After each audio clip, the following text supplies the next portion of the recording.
السلام علیکم ورحمۃ اللہ وبرکاتہ۔ اعوذ باللہ من الشیطان الرجیم، بسم اللہ الرحمن الرحیم۔ رب اشرح لی صدری ویسر لی امری واحلل عقدۃ من لسانی یفقہوا قولی۔ رب زدنا علما، رب زدنا علما، رب زدنا علما، اللہم فقہنا فی الدین، آمین۔ جی، تو جیسا کہ آپ کو معلوم ہے کہ ہماری سورۃ النور جو ہے وہ مکمل ہو چکی، الحمدللہ رب العالمین۔ ہر قسم کی تعریف صرف اللہ ہی کے لیے ہے۔ تو ہم نے صرف اس کا ترجمہ ہی پڑھا ہے، بہت کم تشریح کی ہم نے اس کی۔ تو میں نے آپ کو جیسا کہ کہا تھا کہ ہم صرف ترجمے پر فوکس کرتے ہیں، اور واقعہ افک جو ہے سورۃ النور میں جو ہے وہ بہت مشہور جو واقعہ بیان ہوا ہے، وہ میں نے آپ سے کہا تھا کہ میں آپ کو بعد میں اس کی ڈیٹیل بتا دوں گی۔ جی، تو واقعہ افک کے بارے میں آج ہم پڑھتے ہیں کہ واقعہ افک کیا ہے، اور یہ اس کا پس منظر کیا ہے، کن لوگوں نے یہ تہمت لگائی تھی حضرت عائشہ رضی اللہ تعالیٰ عنہ پر، اور پھر اس کا کیا نتیجہ رہا۔ جی، ہوا کچھ یوں کہ جب غزوہ احزاب ہوا، غزوہ احزاب جو تھا یہ 5 ہجری کو ہوا تھا۔ غزوہ احزاب جو ہے، احزاب کا مطلب ہوتا ہے بہت سے گروہ۔ ہوا کچھ یوں کہ مکہ کے جو بہت سے مشرک تھے، کافر تھے، ان سب نے یہ پلان کیا، اور انہوں نے اپنے مدینے کے منافقین کو، مشرکین کو، یہود کو، اور مکہ کے جتنے بھی کافر مشرک لوگ تھے ان سب کو آپس میں ملا لیا، اور ان سب نے یہ پلان کیا کہ آج سے ہم مسلمانوں کی جو ہے طاقت کو ختم کر دیں گے۔ انہوں نے کہا کہ ہم سارے مل کر جاتے ہیں اور مدینے پر اچانک حملہ کر دیں گے، جس سے تمام مسلمان جو ہیں وہ ہلاک ہو جائیں گے اور مسلمانوں کا نام و نشان ختم ہو جائے گا۔ لہٰذا بہت سے گروہ، جس میں مشرکین تھے، کافر تھے، یہود تھے، منافقین تھے، بہت سے گروہ مل کر آئے، اور تقریباً ان کی جو تعداد تھی وہ 10,000 کے قریب تھی۔ تو ان سب کا یہ پلان تھا کہ مدینے پر حملہ کریں گے اچانک اور مسلمانوں کا خاتمہ کر دیں گے۔ لہٰذا 1 مہینے تک انہوں نے جو ہے وہ مسلمانوں کے ساتھ ان کی لڑائی چلتی رہی، لیکن اللہ کے حکم سے ناکام ہو کر واپس لوٹے۔ اب جب یہ غزوہ احزاب سے ناکام ہو کر واپس لوٹے تو اس وقت نبی اکرم صلی اللہ علیہ وسلم نے فرمایا تھا کہ اب آئندہ سے مکہ کے جو کافر ہیں وہ ہم پر حملہ نہیں کر سکیں گے، آئندہ سے اب ہم ان پر حملہ کریں گے۔ جس سے یہ سمجھ آتی ہے کہ مدینے کی جو ریاست تھی وہ بہت مضبوط ہو چکی تھی، اور مسلمان جو تھے وہ آپس میں بڑے مضبوط اور متحد ہو چکے تھے۔ تو اب جب کفار جو تھے وہ میدان جنگ میں تو مسلمانوں کو نہ ہرا سکے، لہٰذا انہوں نے سوچا کہ کوئی ایسا پروپیگنڈا کیا جائے کہ جس سے مسلمانوں کی طاقت کمزور ہو جائے اور آپس میں ان جو ہے نا وہ لڑائی جھگڑا ہو جائے۔ اب غزوہ احزاب کے بعد جو تھے سب سے زیادہ جنہوں نے پروپیگنڈے کیے مسلمانوں کے خلاف وہ منافقین تھے۔ منافقین جو تھے انہوں نے 2 طرح سے پھر غزوہ احزاب کے بعد مسلمانوں کو 2 طرح سے نقصان پہنچانے کا سوچا۔ ایک تو نقصان یہ تھا کہ انہوں نے جو ہے وہ واقعہ افک جو پیش آیا، یعنی اس میں حضرت عائشہ پر تہمت لگائی، تاکہ آپ صلی اللہ علیہ وسلم کے گھرانے پر ہی جب تہمت لگائی جائے گی تو مسلمان آپس میں ہی شک میں پڑ جائیں گے اور نبی کو چھوڑ جائیں گے۔ اور ایک انہوں نے جو بہت بڑا یہ کیا تھا کام، وہ یہ کہ انصار کے درمیان اور مہاجرین کے درمیان لڑائی ڈلوا دی، اور اتنا زیادہ طوفان کھڑا کر دیا کہ ممکن تھا کہ مہاجرین اور انصار آپس میں لڑ پڑیں اور آپس میں ایک دوسرے کے جو ہے نا وہ گریبان پکڑ لیں۔ حالانکہ یہ وہی انصار اور مہاجرین ہیں جنہوں نے آپس میں بھائی چارہ قائم کر لیا تھا، اور جس کے پاس گھر نہیں تھا اور جس کے پاس 2 کمرے تھے اس نے اپنا 1 کمرہ اپنے بھائی مہاجر کو دے دیا، جس کے پاس کھیت تھے اس نے اپنے کھیت دے دیے کہ آپ کام کر لیں، حتیٰ کہ جس کے پاس جو مہاجر جو تھا وہ کنوارا تھا تو وہ انصار بھائی نے کہا کہ میں اپنی ایک بیوی کو طلاق دے دیتا ہوں، آپ اس سے شادی کر لیں۔ تو منافقین نے جو بہت بڑا پروپیگنڈا کیا وہ ایک تو یہ کہ انصار اور مہاجرین کے درمیان لڑائی ڈلوا دی، اور اتنی سخت لڑائی ڈلوائی کہ ممکن تھا کہ واپس میں ایک دوسرے کو جو ہے وہ قتل و غارت شروع ہو جاتی۔ تو اللہ کے نبی کو جب پتہ چلا تو آپ صلی اللہ علیہ وسلم فوراً موقع پر پہنچے اور ان کو سمجھایا، جس سے وہ مسئلہ ختم ہو گیا۔ اور دوسرا آپ حضرت عائشہ پر جو تہمت لگانے کا واقعہ ہے۔ اب غزوہ احزاب کے بعد جو ہے وہ غزوہ بنی مستلق پیش آیا، اور حضرت عائشہ رضی اللہ تعالیٰ عنہ ہی اپنا اس قصے کو بیان کرتی ہیں۔ وہ کہتی ہیں کہ آپ صلی اللہ علیہ وسلم کی عادت مبارک تھی کہ آپ جب بھی کسی غزوے کسی جہاد میں جاتے تھے تو آپ قرآن اندازی کرتے تھے اپنی بیویوں کے حوالے سے، اور جس بیوی کا نام آتا تھا آپ اس کو ساتھ لے جاتے تھے۔ اس سے بیویوں کی سیر و تفریح بھی ہو جاتی تھی، تو تھوڑا جو ہے وہ ان کے لیے جو خوش دلی کا ایک موقع ہوتا تھا اور وہ خوش ہو جایا کرتی تھی۔ آپ صلی اللہ علیہ وسلم ان کا اتنا خیال رکھا کرتے تھے۔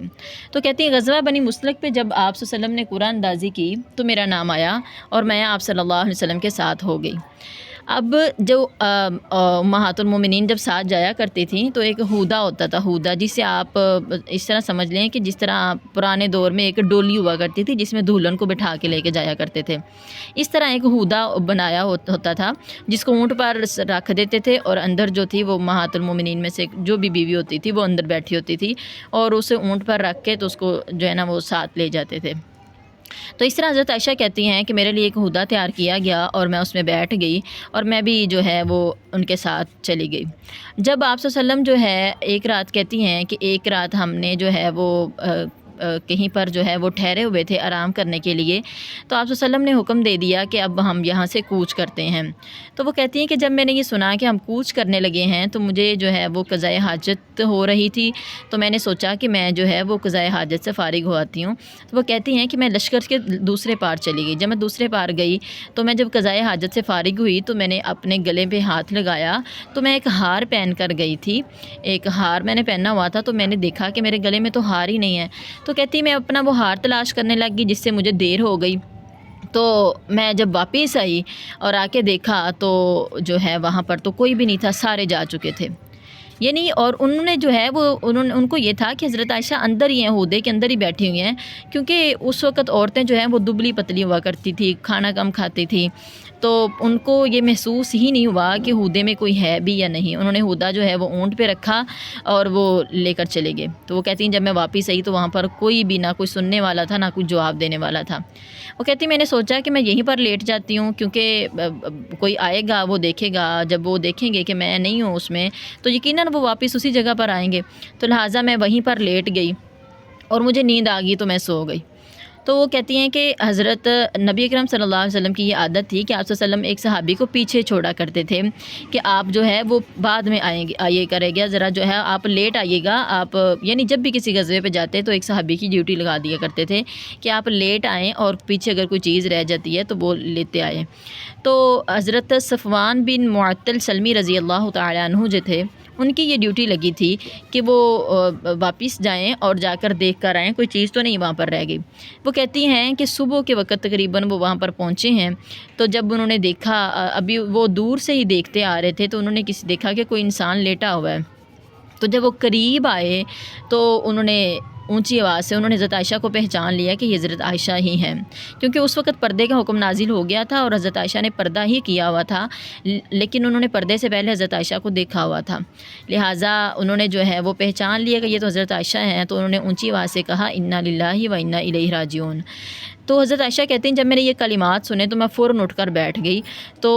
وہ کہتی ہیں کہ اللہ کی قسم نہ ہی انہوں نے اس بعد میں جو ہے پورے سفر کے دوران میرے سے کوئی بات کی اور نہ ہی میں نے ان کلمات کے علاوہ کوئی اور کلمہ سنا۔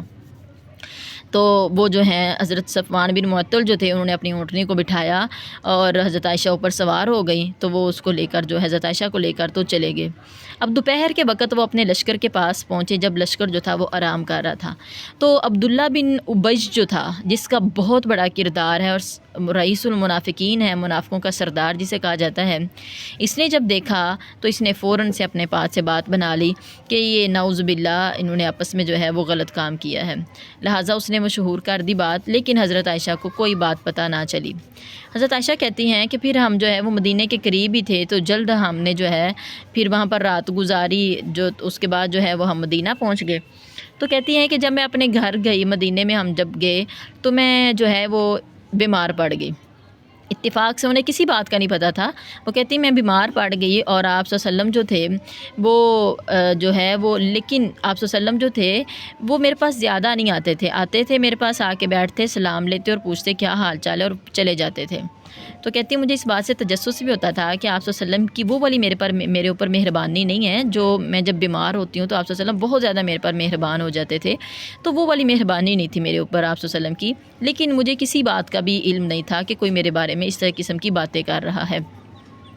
لہٰذا وہ کہتی ہیں کہ جب مجھے ایک مہینہ گزر گیا تھا اپنے گھر میں اور میں بیمار ہی رہی کافی دن، تو ایک دن مجھے جو ہے وہ قضائے حاجت ہوئی، تو میں نے اپنی جو ہے وہ ایک حضرت ابوبکر کی خالہ لگتی ہیں وہ، تو کہتی ہیں کہ میں نے ان کو بلایا اور میں نے کہا کہ آپ میرے ساتھ آئیں۔ جب وہ ان کے ساتھ، انہیں مستح کی جو ہے وہ مستح کہا جاتا ہے، مستح کی ماں، اور حضرت ابوبکر رضی اللہ تعالیٰ عنہ کی جو ہے وہ خالہ لگتی ہیں، تو ان کے ساتھ جب وہ گئیں قضائے حاجت کے لیے، تو جب وہ واپس آنے لگی دونوں، تو مستح جو تھی ان کا پاؤں ان کی چادر میں لپٹا، تو جس سے وہ پھسلنے لگی، تو انہوں نے کہا کہ مستح جو ہے وہ برباد ہو جائے۔ تو حضرت عائشہ کہتی ہیں اپنے بیٹے کو، یعنی انہوں نے برا بھلا کہنا شروع کر دیا۔ تو حضرت عائشہ کہتی ہیں کہ کیا ہو گیا آپ کو، آپ مستح کے بارے میں اس طرح کی کیوں باتیں کر رہی ہیں، حالانکہ وہ تو بدر میں شریک ہوا ہے، یعنی بدر والے صحابہ کی تو شان ہی بڑی ہے، فضیلت ہی بڑی ہے، تو آپ مستح کے بارے میں کیوں کہہ رہی ہیں کہ وہ ہلاک ہو جائے؟ تو مستح نے پھر بتایا، ان کی والدہ نے ہی بتایا کہ مستح جو ہے وہ آپ کے بارے میں اس قسم کی باتیں کر رہا ہے، یعنی 3 جو مسلمان جو تھے وہ بھی اس میں شریک ہو گئے تھے اس تہمت کے لگانے میں۔ لہٰذا ہوا یہ کہ جب انہوں نے حضرت مستح کی جو والدہ تھی، انہوں نے حضرت عائشہ کو سارا کچھ بتا دیا کہ یہ آپ کے بارے میں اس قسم کی جو ہے نا وہ باتیں کر رہے ہیں۔ تو حضرت عائشہ جو تھی جب وہ واپس آئیں تو آپ صلی اللہ علیہ وسلم ان کے پاس آئے اور آ کر پھر سلام دعا کی اور پوچھا کیا حال چال ہے؟ تو کہتی ہیں میں نے بتایا کہ میں ٹھیک ہوں، اور پھر میں نے اجازت طلب کی کہ مجھے اپنے جو ہے وہ امی کے گھر جانا ہے۔ لہٰذا آپ صلی اللہ علیہ وسلم نے اجازت دے دی، تو وہ اپنے جو ہے وہ والدین کے گھر آ گئی۔ جب والدین کے گھر آئیں تو اپنی والدہ سے اس بات کا تذکرہ کیا کہ آپ جانتی ہیں کہ لوگ میرے بارے میں کیا باتیں کر رہے ہیں؟ تو حضرت عائشہ کی والدہ نے کہا کہ آپ زیادہ پریشان نہ ہو۔ انہوں نے کہا کہ آپ زیادہ پریشان نہ ہوں، اللہ کی قسم آپ کو پتہ ہے کہ جب کسی عورت کی شادی ہوتی ہے اور وہ اپنے شوہر کی جو ہے وہ لاڈلی بیوی ہو، خوبصورت بیوی ہو، جس سے اس کا شوہر پیار بھی کرتا ہو، اور اس کی سوکنے بھی ہوں، تو سوکنے اس طرح کی باتیں کرتی ہی رہتی ہیں، لہٰذا آپ کو پریشان ہونے کی زیادہ ضرورت نہیں ہے۔ وہ کہتی ہیں کہ پھر ایسا تھا کہ جب مجھے ان باتوں کا پتہ چلا تو نہ مجھے دن کو جو ہے وہ سکون ملتا اور نہ مجھے رات کو نیند آتی، اور نہ ہی میری آنکھیں جو تھیں وہ رکتی تھی، میں 2 دن مسلسل روتی رہی۔ جب 2 دن گزر گئے مسلسل روتی رہی، تو کہتی ہیں کہ پھر میں نے جو ہے وہ کہتی ہیں کہ ایک دن میں بیٹھی ہوئی تھی باہر اپنے والدین کے پاس، ایک انصار کی عورت آئی میرے پاس اور اس نے بھی میرے پاس آ کے رونا شروع کر دیا کہ حضرت عائشہ آپ کے بارے میں لوگ اس قسم کی باتیں کر رہے ہیں۔ کہتی ہیں کہ اس دوران جو تھے وہ آپ صلی اللہ علیہ وسلم نے حضرت علی سے بھی مشورہ لیا، حضرت اسامہ بن زید سے مشورہ لیا کہ آپ مجھے بتائیں کہ میں کیا کروں۔ تو حضرت اسامہ بن زید جو تھے، جب ان سے مشورہ لیا آپ نے، تو حضرت اسامہ بن زید نے کہا کہ حضرت عائشہ جو ہیں وہ اس قسم کی ناپاک باتوں سے پاک ہیں، اور میں نے ان میں کوئی بھی اس طرح کی کوئی جو ہے وہ گندی بات نہیں دیکھی۔ لہٰذا اسی طرح حضرت علی رضی اللہ تعالیٰ عنہ سے آپ نے مشورہ لیا کہ مجھے بتاؤ میں کیا کروں، منافقین اور بہت سے لوگ اس قسم کی باتیں کر رہے ہیں حضرت عائشہ رضی اللہ تعالیٰ عنہ کے بارے میں۔ تو حضرت علی رضی اللہ تعالیٰ عنہ نے آپ صلی اللہ علیہ وسلم کی جو ہے وہ کہا کہ آپ کو پریشان ہونے کی ضرورت نہیں ہے، اللہ نے آپ کے لیے عائشہ کے علاوہ بھی بہت سی بیویاں رکھی ہیں، یعنی آپ صلی اللہ علیہ وسلم کو ایک جو ہے نا انہوں نے تسلی دی کہ آپ زیادہ پریشان نہیں ہوں۔ اسی طرح انہوں نے کہا کہ آپ بریرہ رضی اللہ تعالیٰ عنہ سے پوچھ لیں جن کے پاس حضرت عائشہ زیادہ رہتی ہیں۔ تو آپ صلی اللہ علیہ وسلم نے پھر حضرت بریرہ رضی اللہ تعالیٰ عنہ کو بلایا اور ان سے کہا کہ آپ مجھے بتائیں عائشہ کے بارے میں آپ کا کیا خیال ہے؟ تو حضرت بریرہ نے کہا کہ میں تو ان کے بارے میں صرف اتنا ہی جانتی ہوں کہ وہ ایک کمسن بچی ہے، ایک چھوٹی بچی ہے، اور وہ آٹا گوندھ کر رکھ جاتی ہے اور بکریاں آتی ہیں اور آٹا کھا کر چلی جاتی ہیں، یعنی ان کو تو اتنی بھی چیزوں کی نہیں ہے، یہ چیزیں سنبھالنے کی اتنی بھی، وہ بندہ جس طرح بڑا ہوتا ہے تو اس کو پرواہ ہوتی ہے، تو ان چیزوں کی بھی پرواہ نہیں ہے، تو بھلا وہ ایسا کام کیسے کر سکتی ہیں؟ لہٰذا آپ صلی اللہ علیہ وسلم نے پھر جو ہے وہ ایک دن مسجد میں ممبر پر کھڑے ہوئے تو آپ صلی اللہ علیہ وسلم نے خطبہ دیا، اور جب آپ نے یہ شہادتیں لے لی تو آپ مسجد میں گئے اور مسجد میں جا کر آپ نے خطبہ دیا اور آپ نے کہا کہ کوئی ہے جو عبداللہ بن ابج کے مقابلے میں میری مدد کرے؟ تو ایک جو تھے، جو اوس خزرج کا جو تھے سردار تھا، سعد بن معاذ کھڑے ہوئے اور انہوں نے کہا کہ اللہ کے نبی، اگر وہ عبداللہ بن ابج جو ہے اگر وہ میرے قبیلے کا ہے تو میں اس کی گردن اڑا دوں گا، اسی طرح جب اگر پھر وہ جو ہے دوسرا قبیلہ جو خزرج کا قبیلہ تھا اس کا جو ہے وہ سردار تھا، اس نے کہا کہ نہیں وہ تو خزرج قبیلے کا، میرے قبیلے کا جو ہے وہ آدمی عبداللہ بن ابی، تو میں ایسا تمہیں کبھی بھی نہیں کرنے دوں گا کہ میں اس کی گردن تمہیں اڑانے دوں. یعنی ان سے وہ ایک، حالانکہ وہ بھی سردار تھے اور نیک انسان، نیک طبیعت والے انسان تھے، لیکن ایک قومی محبت جو تھی وہ ان پر غالب آ گئی. تو اس طرح ہوا یہ کہ سعد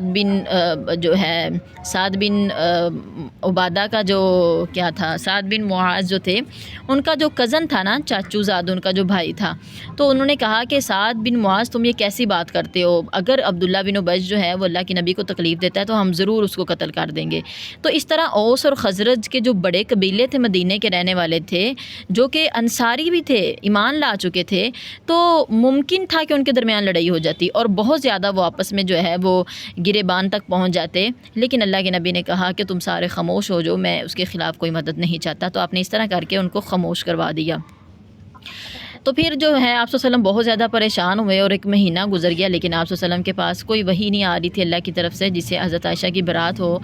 تو پھر کیا کہ حضرت عائشہ کے پاس آپ صلی اللہ علیہ وسلم ایک دن جب پورا مہینہ گزر گیا تو حضرت عائشہ کے گھر جاتے ہیں، یعنی حضرت ابوبکر صدیق کے گھر جاتے ہیں، اور وہ حضرت عائشہ کے والدین اور حضرت عائشہ پاس بیٹھی ہوتی ہیں، وہ انصاری عورت بھی پاس بیٹھی ہوتی ہیں.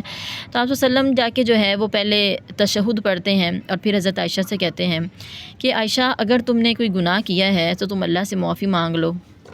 اور اللہ جو ہے جب انسان توبہ کرتا ہے اور اپنے گناہ کا اقرار کرتا ہے تو اللہ تعالیٰ اس کے گناہوں کو بخش دیتا ہے. اور اگر تم نے کوئی گناہ نہیں کیا تو اللہ تعالیٰ یقیناً تمہارے بارے میں ضرور تمہاری بریت فرمائے گا، تمہیں بری کر دے گا اس گناہ سے. تو حضرت عائشہ کہتی ہیں کہ میں نے اپنے والدین کی طرف اشارہ کیا، میں نے اپنے والد سے کہا کہ آپ کچھ بولیں، اس بات کا جواب دیں میری طرف سے. تو ان کے والد نے کہا کہ اللہ کی قسم میں نہیں جانتا کہ میں کیا آپ صلی اللہ علیہ وسلم کو جواب دوں. پھر وہ کہتی ہیں میں نے اپنی والدہ کی طرف اشارہ کیا کہ آپ بتائیں کچھ آپ صلی اللہ علیہ وسلم کو، آپ جواب دیں. تو ان کی والدہ رومان نے بھی کہا کہ میں نہیں جانتی کہ میں اللہ کے نبی کو میں کیا جواب دوں. لہٰذا وہ کہتی ہیں کہ اسی وقت جو تھا آپ صلی اللہ علیہ وسلم پر وحی آنا شروع ہو گئی، اور آپ صلی اللہ علیہ وسلم جو ہے سردیوں کا موسم تھا اور آپ صلی اللہ علیہ وسلم پر سختی ہونا شروع ہو گئی، اور آپ صلی اللہ علیہ وسلم پر پسینہ ایسے بہہ رہا تھا جیسے کوئی موتی نیچے گر رہے ہوتے ہیں. یعنی اتنی وحی کی سخت حالت ہوتی تھی. جب آپ صلی اللہ علیہ وسلم پر وحی ہوتی تھی تو بہت شدید حالت، بہت جو ہے وہ تکلیف دہ حالت ہوتی تھی آپ صلی اللہ علیہ وسلم کی. تو کہتی ہیں کہ جیسے ہی وحی والا معاملہ ختم ہوا، کوئی بھی وہاں سے اٹھا نہیں ہے. جیسے ہی وحی ختم ہوئی تو آپ صلی اللہ علیہ وسلم جو ہے وہ خوش ہو گئے، اور آپ صلی اللہ علیہ وسلم ہنس رہے تھے، اور آپ نے حضرت عائشہ سے کہا کہ خوش ہو جاؤ، اللہ نے تمہاری بریت نازل کر دی ہے، اللہ نے تمہارے بارے میں آیات نازل کر دی ہیں جس سے تمہاری بریت کا اظہار ہو رہا ہے. تو کہتی ہیں کہ ہم سارے ہنسنے لگ گئے، اور میرے والد نے اور میری والدہ نے کہا کہ اٹھ کر آپ صلی اللہ علیہ وسلم کا شکریہ ادا کرو. تو کہتی میں نے کہا کہ میں کیوں آپ صلی اللہ علیہ وسلم کا شکریہ ادا کروں، جبکہ اللہ تعالیٰ نے میرے بارے میں یہ بریت والے احکامات نازل کیے ہیں، تو میں آپ صلی اللہ علیہ وسلم کا کیوں شکریہ ادا کروں. یعنی ایک ناراضگی کا اظہار تھا جو وہ کر رہی تھی. تو کہتی ہیں کہ پھر اللہ تعالیٰ نے جو ہے وہ 10 آیات میرے بارے میں اتار دیں. ان الذین جاؤوا بالافک عصبۃ منکم لا تحسبوه شرا لکم بل هو خیر لکم. یہ پوری 10 آیات جو تھی وہ آپ حضرت عائشہ کی بریت کے بارے میں اتری تھی. تو کہتی ہیں کہ مجھے اس بات کا اندازہ ہی نہیں تھا کہ اللہ تعالیٰ میرے بارے میں قرآن اتارے گا. یعنی کہتی میں تو اپنی شان کو بہت کمتر سمجھتی تھی اس سے. مجھے تو یہ تھا کہ آپ صلی اللہ علیہ وسلم کو کوئی خواب آئے گا تو آپ صلی اللہ علیہ وسلم کو بتا دیا جائے گا کہ میں پاک ہوں، جبکہ اللہ نے میرے بارے میں اتنی آیات نازل کر دی اور وہ قیامت تک کے لیے پڑھی جائیں گی. تو حضرت عائشہ اس پر فخر محسوس کیا کرتی تھی. اور جب یہ آیات اتری تو آپ حضرت عائشہ کی جب بریت کا اظہار ہو گیا تو اس وقت حضرت عائشہ کو صدیقہ کا لقب دیا گیا، بہت زیادہ سچی خاتون، سچ بولنے والی پاکیزہ خاتون. تو کہتی ہیں کہ اس طرح پھر جو ہے وہ بہت سے منافقین کا پروپیگنڈا اتنا سخت تھا کہ جس میں بہت سے جو ہے وہ مسلمان بھی شریک ہو گئے تھے، اور بہت سے مسلمان ایسے بھی تھے یعنی جنہوں نے جو اس تہمت لگانے والوں میں شریک ہو گئے تھے اور جنہوں نے اس کو سچ مان لیا تھا، ان کی تعداد تو صرف 3 ہے. جیسے حسان بن ثابت ہیں، حسان بن ثابت رضی اللہ تعالیٰ عنہ، جنہیں شاعر رسول بھی کہا جاتا ہے. اللہ کے رسول کی طرف سے یہ شعر پڑھا کرتے تھے کافروں کے خلاف، اور مستح جو حضرت ابوبکر رضی اللہ تعالیٰ عنہ کی خالہ کے بیٹے تھے، اور اسی طرح حضرت جو ہے وہ حمنہ بنت جہش جو حضرت زینب کی بہن تھی۔ حضرت زینب امہات المومنین میں شمار ہے، حضرت زینب بنت جہش۔ تو اسی طرح حضرت عائشہ رضی اللہ تعالیٰ عنہ کہتی ہیں کہ ایک دفعہ آپ صلی اللہ علیہ وسلم نے حضرت زینب بنت جہش سے بھی پوچھا کہ مجھے حضرت عائشہ کے بارے میں بتاؤ کہ کیا خیال ہے تمہارا، تو انہوں نے کہا کہ اللہ کے نبی، میں اپنے کان اور آنکھوں کے بارے میں بڑی احتیاط کرتی ہوں، میں کچھ بھی نہیں کہہ سکتی، میں تو یہی کہوں گی کہ حضرت عائشہ پاک ہیں اور وہ پاکیزہ ہیں ان تمام باتوں سے۔ تو کہتی ہیں کہ ان کی بہن حمنہ بنت جہش تھی، وہ انہوں نے بڑا غصے کا اظہار کیا اپنی بہن کے ساتھ کہ تمہارے پاس تو موقع تھا، یعنی تم تو کچھ بھی کہہ سکتی تھی حضرت عائشہ کے بارے میں، پھر تم نے ایسا ہی کہہ دیا۔ تو اس طرح انہوں نے اپنی بہن سے لڑائی بھی کی، لیکن وہ پاک، وہ متقی خاتون تھی تو اللہ نے ان کو بچا لیا، حضرت عائشہ کو، حضرت زینب کو۔ حالانکہ حضرت عائشہ کہتی ہیں کہ حضرت زینب جو تھی وہ میرے مقابلے میں آنا چاہتی ہوتی تھی، وہ بڑے اس قسم کے کرتی تھی کہ میں حضرت عائشہ کی جگہ لوں، لیکن پھر بھی انہوں نے، اللہ نے ان کے تقوی کی وجہ سے ان کو بچا لیا تھا۔ تو اسی طرح حضرت ابوبکر رضی اللہ تعالیٰ عنہ جب یہ آیات نازل ہوئیں تو حضرت عائشہ کی بریت کا اظہار ہوا، تو حضرت ابوبکر نے جو تھا وہ، حضرت ابوبکر کو بہت برا لگا کہ میں جن کا اتنا خیال کرتا ہوں اپنی خالہ کے بیٹے کا، تو اسی نے ہی میرے بیٹے پر، میری بیٹی پر تہمت لگا دی ہے۔ تو انہوں نے جو ہے وہ کہا کہ اللہ کی قسم آئندہ میں مستح کو کچھ بھی نہیں دوں گا۔ وہ غریب تھے تو حضرت ابوبکر ان کو جو ہے وہ راشن پانی اور مہینے کا خرچہ اور ان کی بہت زیادہ ان کا خیال رکھا کرتے تھے۔ تو جب انہوں نے قسم کھا لی تو پھر اللہ نے یہ آیت اتاری، وَلَا يَأْتَلِ أُولُو الْفَضْلِ مِنْكُمْ، کہ تم میں سے کوئی بھی فضل والا اور وسعت والا قسم نہ کھائے کہ وہ اپنے رشتہ داروں کو نہیں دے گا۔ تو جب یہ آیت اتری تو حضرت ابوبکر رضی اللہ تعالیٰ عنہ نے کہا کہ میں یہ پسند کرتا ہوں کہ اللہ تعالیٰ مجھے معاف کر دے، لہٰذا انہوں نے مستح کو معاف کر دیا، اور انہوں نے کہا کہ اللہ کی قسم میں جب تک مستح زندہ رہے گا، حضرت ابوبکر نے کہا اللہ کی قسم جب تک مستح زندہ رہے گا تب تک میں اس کو دیتا رہوں گا۔ ذرا غور کریں، انہوں نے یہ نہیں کہا کہ جب تک میں زندہ رہوں گا، انہوں نے کہا جب تک مستح زندہ رہے گا تب تک میں اسے دیتا رہوں گا۔ تو یہ ہے واقعہ افک۔ تو جو ہے پھر جو مسلمان جو اس میں ملوث ہو گئے تھے تو ان کو جو ہے وہ 80 کوڑے لگائے گئے، کیونکہ تہمت لگانے والوں کی سزا جو ہے وہ 80 کوڑے ہے۔ تو جو منافقین جو شامل تھے تو ان کا معاملہ اللہ کے سپرد تھا، کیونکہ وہ تو اس بات کو جو ہے وہ سچ کہہ رہے تھے اور وہ کہتے تھے ہم تو مسلمان ہیں، تو لہٰذا ان کو جو ہے آپ صلی اللہ علیہ وسلم نے چھوڑ دیا، ان کا معاملہ اللہ کے سپرد کیا، اور جو اپنے آپ کو سچے اور حقیقی مسلمان کہتے تھے ان کو سزا دی گئی، اور ان کا جو سزا تھی وہ دنیا میں ہی ہو چکی۔ جی، تو یہ واقعہ افک ہے، اور اس سے بہت سے ہمیں سبق ملتے ہیں، جیسے کہ آپ دیکھیں اللہ تعالیٰ نے شروع میں ہی کہا کہ لا تحسبوہ شر لکم بل هو خیر لکم، یعنی حالانکہ یہ بہت بڑی بات تھی کسی پر تہمت لگ جانا، اور اتنی آپ صلی اللہ علیہ وسلم کی ذات پر اور آپ صلی اللہ علیہ وسلم کے گھرانے پر تہمت لگ جانا بہت بڑی بات تھی اور بہت پریشانی والی بات تھی، لیکن اللہ نے کہا کہ لا تحسبوہ شر لکم، اسے اپنے لیے برا نہ سمجھو۔ گویا کہ کوئی بھی انسان پر مصیبت آتی ہے، چاہے وہ انسان کی برداشت میں ہو یا نہ ہو، وہ ہمارے لیے کوئی نہ کوئی بہتر پہلو لے کر ضرور آتی ہے، اور یہ بہت بڑی بات تھی، لیکن اللہ نے پھر بھی کہا کہ اس کو اپنے لیے برا نہ سمجھو، کیونکہ اس میں بڑی حکمت پوشیدہ تھی۔ اس سے جو ہے وہ مسلمانوں کا ایک بہت زیادہ امتحان ہو گیا تھا، پتہ چل گیا تھا کہ کون سے سچے مسلمان ہیں اور کون جو ہے وہ منافقین ہیں۔ پھر اسی طرح سے ہو سکتا تھا کہ لوگ آپ صلی اللہ علیہ وسلم کو عالم الغیب سمجھتے، لیکن اللہ نے ایک پورا مہینہ جب وحی نازل نہیں کی تو آپ صلی اللہ علیہ وسلم بہت زیادہ پریشان رہے، اور آپ صلی اللہ علیہ وسلم نے اتنے زیادہ لوگوں سے گواہی بھی لی، تو جس سے یہ سمجھ آتی ہے کہ آپ صلی اللہ علیہ وسلم عالم الغیب نہیں ہے۔ عالم الغیب صرف ایک اللہ کی ذات ہے، کوئی بھی نبی عالم الغیب نہیں ہے، کوئی بھی اللہ کا ولی، اللہ کا پیغمبر جو ہے وہ اللہ کا جتنا ہی نیک اور متقی پرہیزگار بھی ہو تو وہ بھی عالم الغیب نہیں ہو سکتا، وہ غیب کو نہیں جان سکتا۔ جب اللہ کا نبی نہیں جان سکتا، جو آخری نبی ہے جس کو اللہ نے اتنی شان دی ہے، تو پھر کوئی اور کیسے جان سکتا ہے۔ جی، تو یہ ہے واقعہ افک۔ اور اسی طرح ایک اور واقعہ بتاتی جاؤں۔ ایک دفعہ بہت سے جو مسلمان تھے وہ اس چیز کو بالکل سچا نہیں سمجھ رہے تھے، اور انہوں نے ایسا آگے سے اظہار کیا جب ان کے سامنے یہ تذکرہ کیا گیا کہ گویا کہ وہ ہمارے لیے جو ہے وہ ایک سبق ہے کہ جب ہمارے سامنے بھی کوئی اس طرح کی کسی کے بارے میں بات کرے تو ہمیں ان کے ساتھ شامل نہیں ہو جانا چاہیے، بلکہ ایسے ہی آپ کو گمان کرنا چاہیے جس طرح کے کچھ مسلمانوں نے کیا۔ جیسا کہ حضرت ابو ایوب انصاری رضی اللہ تعالیٰ عنہ جو ہیں، ان کی بیوی نے ان کے سامنے تذکرہ کیا کہ لوگ حضرت عائشہ کے بارے میں اس قسم کی باتیں کر رہے ہیں، تو آپ کا کیا خیال ہے؟ حضرت ابو ایوب انصاری نے کہا کہ مجھے بتاؤ کہ کیا تم ایسا کام کر سکتی ہو؟ تو انہوں نے کہا نہیں، میں کیسے یہ کام کر سکتی ہوں، ہرگز نہیں، میں تو ایسا کبھی بھی نہ کروں۔ تو انہوں نے کہا کہ جب حضرت عائشہ تم سے زیادہ پاکیزہ ہیں، طاہرہ مطہرہ ہیں، جب وہ نبی کی بیوی اور حضرت ابوبکر صدیق کی بیٹی ہیں، تو وہ کیسے یہ کام کر سکتی ہیں؟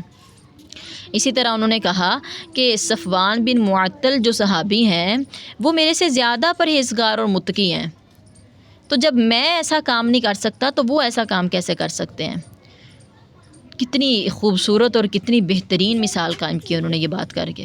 یعنی آپ اپنے بارے میں کیوں نہیں سوچتے کہ اگر آپ یہ گندا کام نہیں کر سکتے، آپ یہ گندی بات نہیں کر سکتے، تو پھر کوئی دوسرا مسلمان کیسے کر سکتا ہے؟